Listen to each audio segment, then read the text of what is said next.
দেখবো আমরা রেমালের প্রভাব উপকূলবর্তী জেলায় পড়বে, যেমনটা সৃজিতা বলছিল। ফলে একদম উপকূলে কোন জেলা রয়েছে দেখে নিন। এখানে দক্ষিণ চব্বিশ পরগনা রয়েছে, এখানে পূর্ব মেদিনীপুর রয়েছে।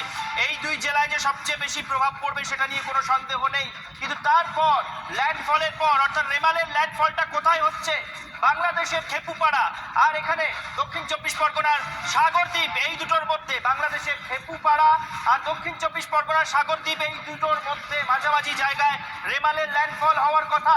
ফলে ল্যান্ডফলের পরে রেমাল যে পথে পশ্চিমবঙ্গের ভিতরে ঢুকবে, তাতে দক্ষিণ চব্বিশ পরগনা, পূর্ব মেদিনীপুর, উত্তর চব্বিশ পরগনা, কলকাতা, হাওড়া, হুগলি, এই জেলাগুলোতে সবচেয়ে বেশি প্রভাব পড়বে। তাই এই জেলাগুলোতে লাল সতর্কতা জারি করা হয়েছে। অর্থাৎ গাঙ্গেয় পশ্চিমবঙ্গ বা গাঙ্গেয় দক্ষিণবঙ্গ, রাঢ়বঙ্গের দিকে এই ঝড় সেভাবে প্রভাব ফেলবে না।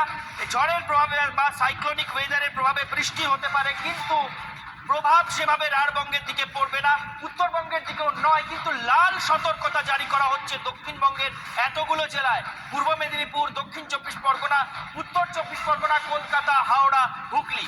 এই মুহূর্তে ঝড়ের অবস্থান ঠিক কোথায়, রেমাল এই মুহূর্তে কোথায় ঠিক রয়েছে আমরা দেখে নেব। সমাদ্রিতা